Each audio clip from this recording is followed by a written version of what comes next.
Rowing is a leg sport, and in this video, I'll show you how to properly and effectively use your legs. First of all, there's a very important concept to understand, which is the placement of the pelvis. Improper pelvis placement will inevitably prevent your legs from being able to transmit support, transmit force, and be very powerful. Let me show you. When you have poor pelvis placement, specifically a pelvis with the iliac crests in retroversion, when you reach the forward position, the first thing you will generally do is slightly arch your back. So generally, people who have their pelvis positioned in retroversion, sitting more on the top of their buttocks, will end up leaning forward, pulling a bit with their body while pushing with their legs. I use the term push, but in reality, there is no actual pushing action when you do this because your legs will move without resistance, as it will be your back that engages first, and there will be no motor action from the legs. To have good motor action, you need to place your pelvis in anteversion. Anteversion means having the iliac crests, here, pointed forward. It's like you want to arch your back a bit. In reality, your back is rather flat. And we will try to sit more on the flat part of the pelvis, on the front of the buttocks, rather than the back of the buttocks.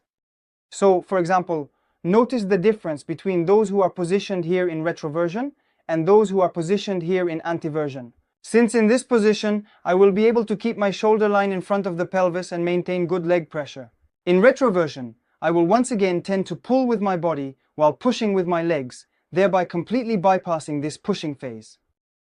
Next, another exercise we will look at, which we will do in a moment, is the caravan. For this caravan, we will get into the exact position of maximum flexion exactly. For maximum flexion, we position ourselves here with what we call closed angles, the angle formed between the calves and the hamstrings, and the angle formed between the thighs and the torso. Here, the angles are well closed, and we aim for a range of motion that is maximal. And we will push just a little bit, really just a tiny bit of leg push, and you will notice that my body does not move at all. That means I have no shoulder movement, no arm movement, I only have leg action at the beginning.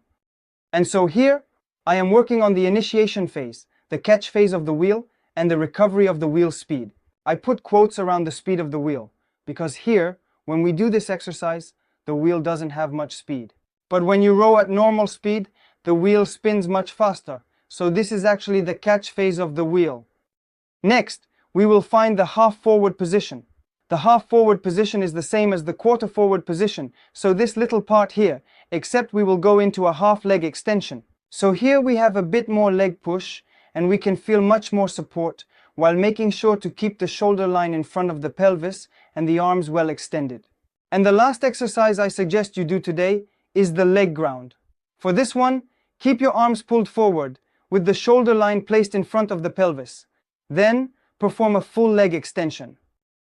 You have seen that with all these exercises, you will definitely be able to significantly improve your leg push. First, I remind you pelvis placement. Without it, it's impossible to do the rest.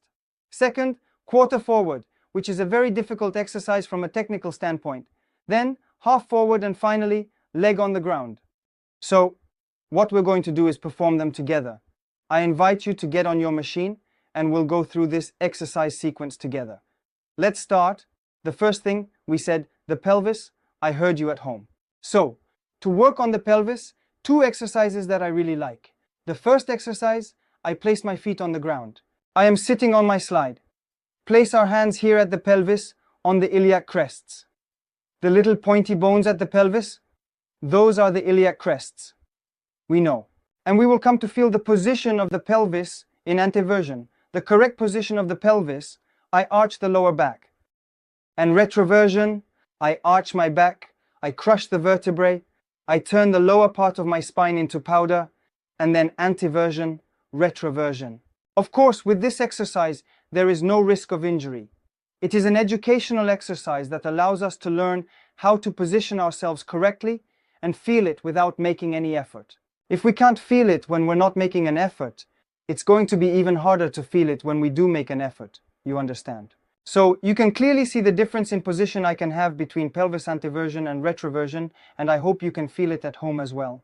Once that is done and we have clearly felt the difference in pelvis placement, we will row in a quarter forward position for 1 minute. I take a deep breath because this is a very static exercise. Alright, let's go. Pelvis placement in T version. The lower back is ultimately indeed very well braced, possibly flat. The hands reach very far forward. We close the angles between the calves and the hamstrings, as well as between the thighs and the body. You can see that my chain remains flat and slightly taut. My fingers are very relaxed on the handle, and you can feel that this is the initial phase. If you don't feel much resistance at this point, that's absolutely normal. Hence the importance of maintaining what we call body stretching. Try to stay stretched. Another term used in rowing is suspended. You really need to feel like you're hanging from the handle. It's like hanging from the end of a bar, you see, with your arms fully extended. Next, we will row in half forward, which will be half leg extension. Attention, this one. So now, we can already feel the legs loosening up a little bit more. There you go, perfect. Keep the shoulders down. In terms of rhythm, there's no point in going too fast. We are indeed actually trying to be in a phase of technical concentration. The correct body placement, that is, shoulders in front of the pelvis, pelvis in anteversion. You feel the catch phase with the arms extended. Great. And so here, we are really 100% focused on how I'm going to transfer the forces thanks to the support of my legs. So it's normal if you start to feel a bit of muscle fatigue from staying in the forward position. It's completely logical. Therefore, you can certainly take breaks during this cycle. In 5 seconds, we will engage solely the legs, so entirely the legs. You should feel the back starting to pull. Now fully extend the legs. This time, as you have seen, the shoulders always remain positioned in front of the pelvis. There is really no pulling involved. This way we stay well focused on all the pressure from the legs. There you go. Perfect.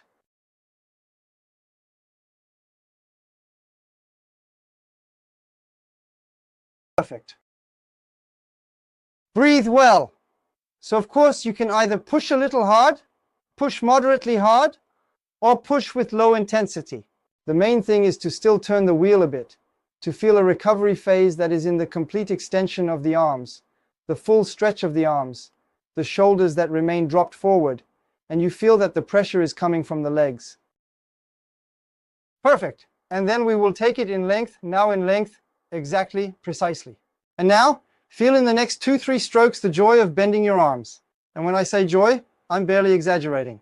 For those who are actually doing the exercise with me, you can feel the joy it brings, but also notice that it is really at the very end of the movement that we initiate the opening of the back and the flexion of the arms, and definitely not before. It's useless before. Great.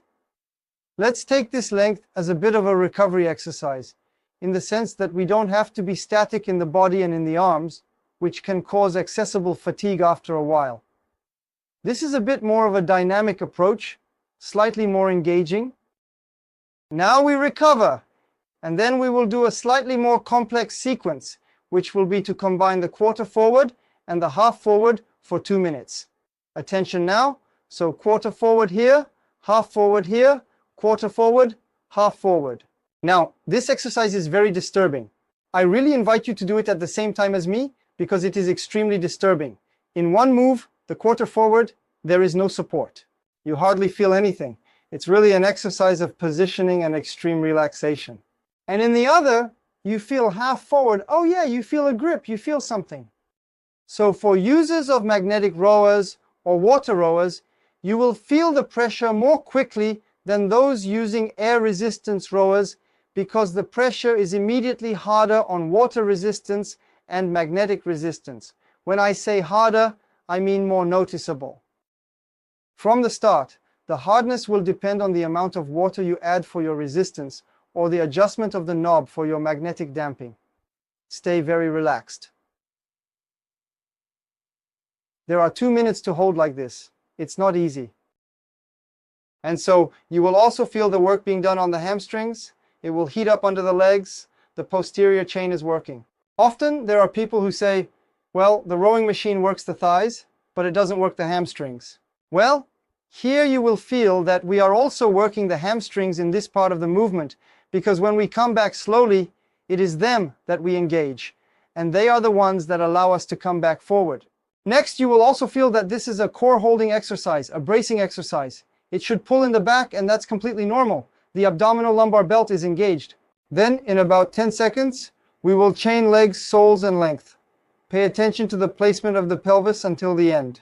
Now legs only, now length. Excellent work. Legs only, and alternate them lengthwise, in a controlled manner and with precision. You will definitely feel how much significantly easier it is to do this than the previous exercise. Absolutely. And every time you need to try to feel the pressure of the legs, which will happen gradually and progressively, step by step, in order to ensure you are doing it correctly.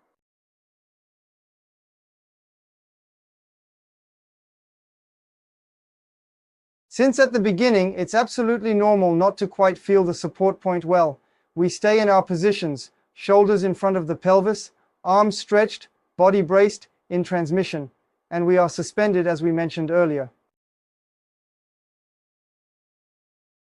Excellent.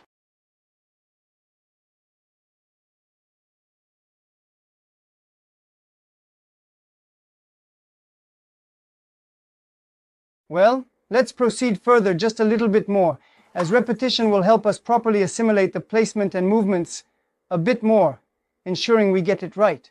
By the way, in terms of repetition, you can of course do the 45-minute session that is in the description below this video, where you will discover other exercises for those who have never done it before. I invite you to download it. Otherwise, you can of course repeat exactly this type of sequence to work on your push and especially to apply the placement instructions. Pelvis placement, shoulder relaxation, the hooking phase of the caravan, creating the support point on the half, leg acceleration, then the acceleration of the complete movement. We will stay in length now for a minute. Now, I'm going to ask you to push a bit harder with your legs for 1 minute. Yes, there is no particular pace to follow. However, I ask you to really feel the leg push and associate it with the sensation of staying very relaxed in the front, because in the instruction, I give you to push harder with your legs. It's obvious that some of you at home will start to bend your arms a bit, raise your shoulders a bit, whereas of course, that's not what you should be doing. As we mentioned earlier, we keep the gripping surface very relaxed, very suspended, and we try to maintain and preserve that throughout the entire leg descent. Come on, last push. Okay, let's stop. Perfect. There, you just felt the different phases and stages in the leg push a bit. Remember one thing. There can't be good leg pressure if the pelvis isn't properly positioned. It's fundamental. So do it correctly, take the time to do it. I have other exercises on my YouTube channel that allow you to see the position of the pelvis and postural exercises to help you correct yourself. Once you can do that, practice the different breakdowns of the push. And then go a bit further with some more physical sessions if you haven't done so already. It was a pleasure to have you once again today. This was William. See you in the next video. With a word, let's go.